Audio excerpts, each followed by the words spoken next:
Hi, I'm Ursula Bielski with This Present Darkness. I want to thank you today from the bottom of my heart, for all of your support. Now, you don't know yet what your support of this channel has been able to accomplish. And today I want to share that with you. I want to introduce you to my friend, Karam Prince. Karam is one of a tiny minority of Pakistani Christians courageously practicing his faith, but also reaching out with the gospel message to share Jesus with the often hostile Muslim community in which he lives.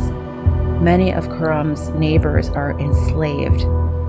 Because of family health emergencies, the deaths of providers, or other family emergencies, families take loans from brick company owners. These brick factories provide bricks to the government for construction, and countless bricks are made each day across Pakistan. In exchange for these often meager loans, these families are literally enslaved to the owners of the factories until the debts are paid off. This includes not only the adults, but the elderly members of the family, and even children as young as 2 and 3 years old. These children are taken out of school and often spend the rest of their lives in brick slavery, as each time a family member is ill or must take leave from work for an emergency, their debts rise exponentially. My friend Karam is not enslaved but lives in poverty. The only work available is seasonal work on the local farms.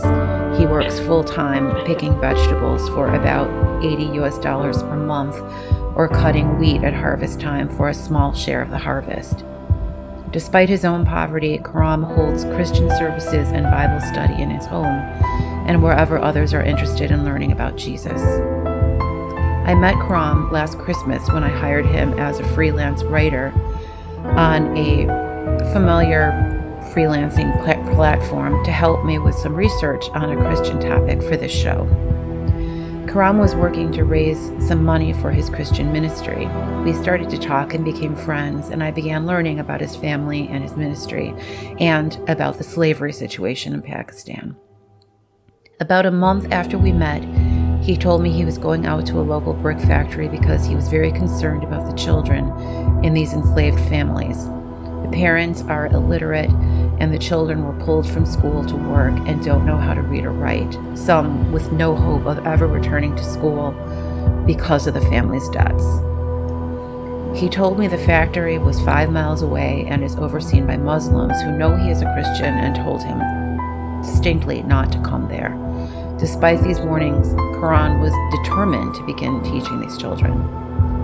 Because of your support, we have been able to send workbooks, notebooks, and storybooks for the children and for their parents. We did that in February. In March, because of your support, we were able to send money for Karam to purchase school bags for the children to carry and protect their school supplies. Karam was able to purchase a whiteboard and pointer as well to help him teach. On several occasions, your support allowed Karam to purchase food to cook lunch for the children and their families as a special celebration. This past month, we were able to help Karam purchase a bicycle so that he would not have to walk the 10 miles a day to and from the factory to teach. Often he would work all morning, walk the 5 miles to the factory to teach, and then return to work until the evening.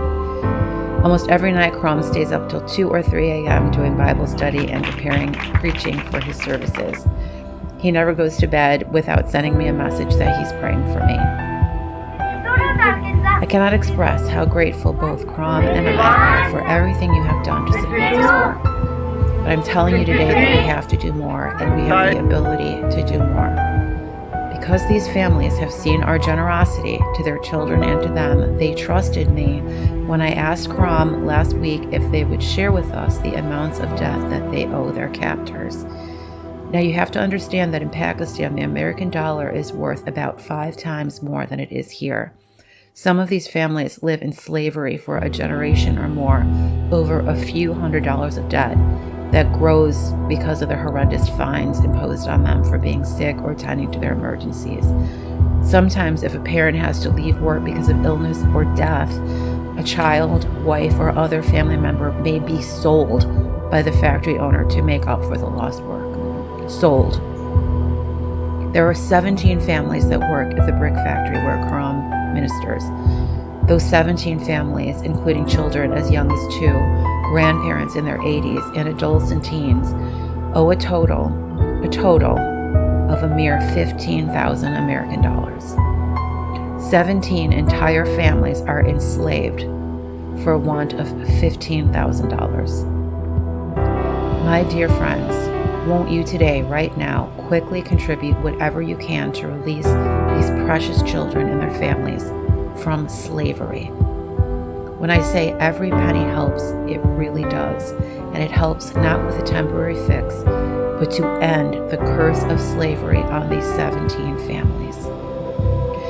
The link to contribute is in the description of this video. And you can also see it right here.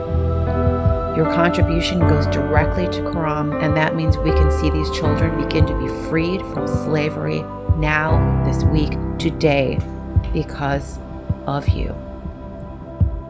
As I already said, there are millions of Pakistanis enslaved in the brick factories, but these 17 families are our friends. They know now that we are. We have shown them that we love them as we love ourselves, as Christ told us we must do.